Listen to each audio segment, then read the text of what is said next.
All right. Good evening, everyone. Welcome to the City Salesforce webinar. And this is actually our third webinar. So we had the first one in October, then another one in November, and then this is the third one, right? And for this particular one, the topic is career reset, right? How to position yourself for better opportunities. Okay, it's a new year, and we know that there are quite a lot of people that are probably looking for how they can transition, right? Another career, or some people are just looking at how they can start a new career entirely, right? And tonight we have amazing speakers, four of them. All right, we have Shegun Da Silva, Renee Goggins, Demi Nicolau, and of course, Jennifer. And in the next few seconds, I'm going to give them time to introduce themselves. All right. After they are done, then we move on to the webinar proper where we ask a few questions. And I'll be the one moderating, and I will be supported by my colleague, Higuet. All right. So for the intro, I think I will start with Shegun. Shegun, you go first, right? You introduce yourself, and then Renee will go after you, then Demi, and then okay. My name is Sagan Da Silva. You'll hear it Shagu, you'll hear the Dundada, you'll hear Sugar, you'll hear lots of nicknames for me. I answer to anything, because when you have a Nigerian name in America growing up and no one knows how to pronounce it, it gets said however you want, okay? So as a result, I am Sagan Da Silva. I have done a number of things in the ecosystem, including working at Salesforce for about 11 years. I have a track record in customer success, sales, leadership, operations, technical customer success, along other things. However, one of the things I really enjoy is actually mentoring and coaching and philanthropy work. And so as a result, as I move forward in my own career as a public speaker, keynote speaker, technologist, it's always a great opportunity to come back and have these conversations, because I want to let you all know we're all on the same journey. We're just at different points and have different perspectives and insights and networks that help us get here. So with that, I want to just pass over to the next person. You know what? I'm going to make Jennifer go next, because I'm that person. Jennifer, you look so happy right now. Please, please go, Jennifer.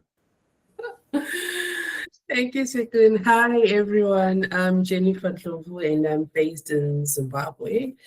I'm a sales and marketing systems administrator at Flash Academy. That's an edtech company in Birmingham.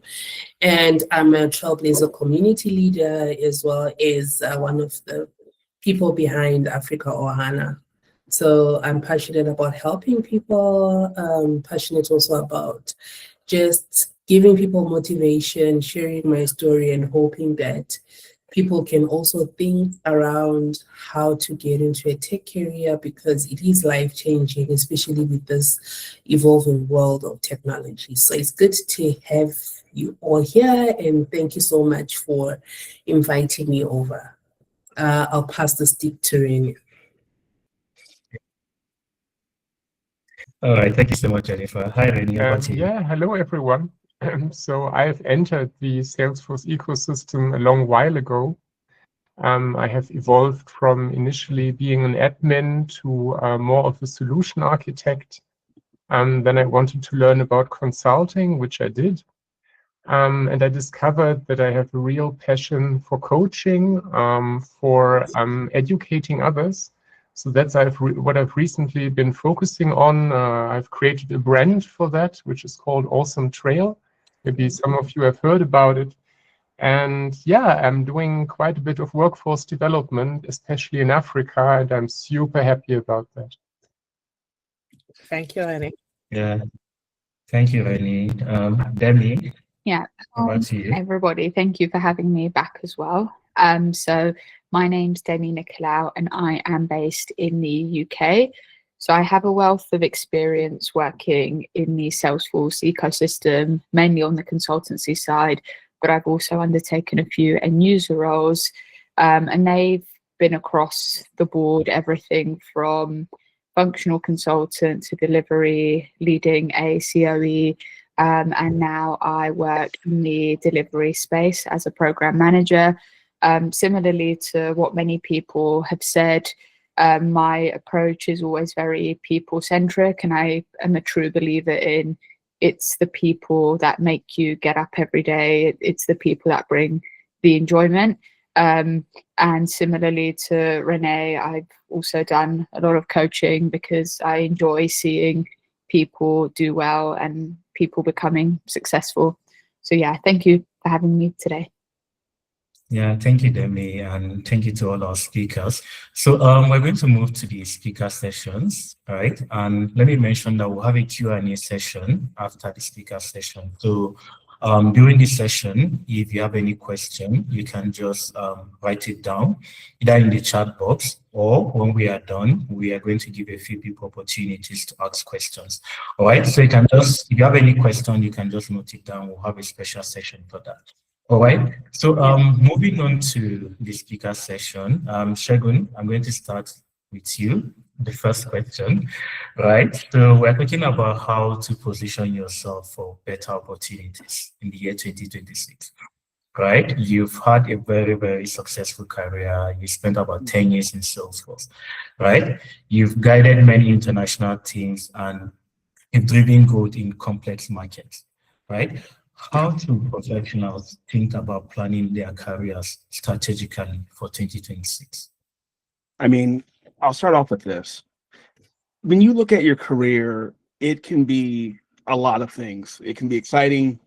It can be anxiety induced. It can be a struggle. You can look at where you're at and what you want out of life. You can see that you're in a role that you don't feel as if you're actually shining enough. I think it's the most important thing when you look at your own career is how do you actually see yourself, and are you getting the intelligence you need from yourself and others? It's also about, are you networking? Are you networking with authenticity? Because you will see a job posted. It doesn't necessarily mean it's a real job that's there. And so building the network, coming to events like this, having dialogues, reaching out to speakers and other people on the call afterwards, that's how you're going to continue to improve on your career. It sounds foolish to say all those technical things you're learning, great. But it's also, when are you taking the time to have a POV and a perspective for what you're trying to accomplish? And I find that in many cases, I wouldn't have been here on this call if it hadn't been for other people saying, hey, we think there might be an opportunity for you. And so for me, I'm grateful that my network comes and asks me to partake in these type of activities, because it allows me to then get to know additional talent, identify additional mentees, sponsor additional people. And so as a result, it's community and network that will drive your community forward, but it's also intentionality. And that's what you have to start looking at, is what is your intentionality for your career. And even myself, I just recently reached out to someone named Susan Merle and asked for assistance because I saw that she has a product and a program called Career Strong. And that's the type of things that you have to consistently be doing. And don't be afraid to be yourself. Don't be afraid to bring yourself to the table, because people are going to love it if you love it. Yeah.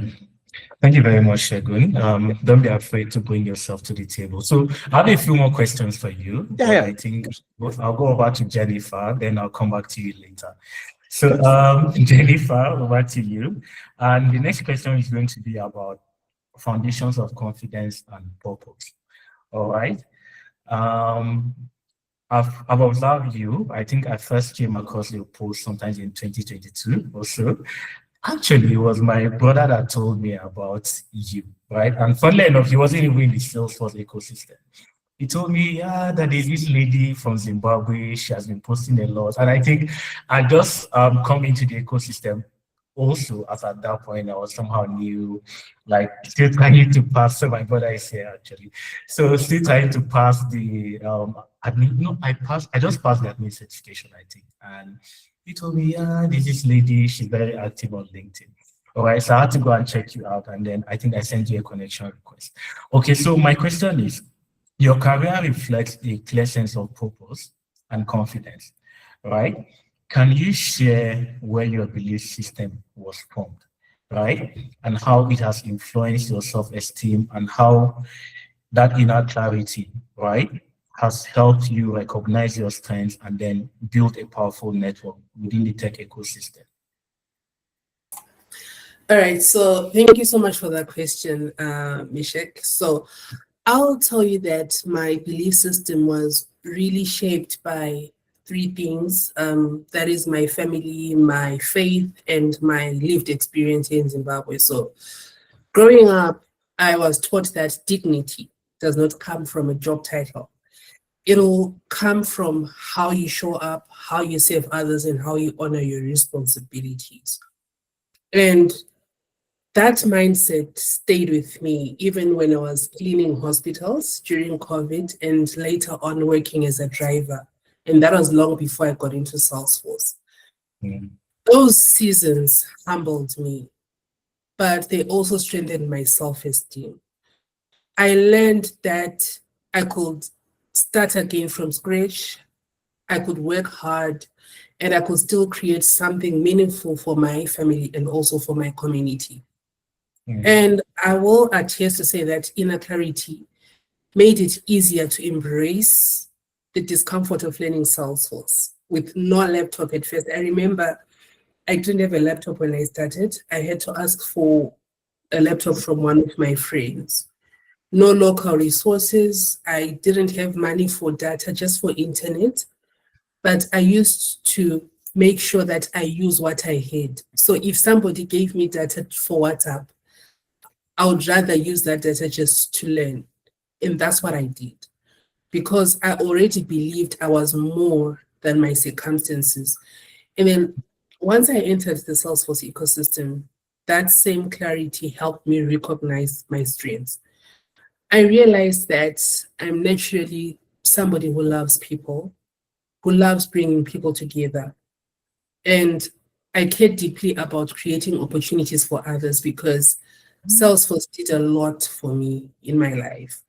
And I guess that is why I then started the Salesforce user group, as well as think of building other communities like African Women in Salesforce and Africa Ohana.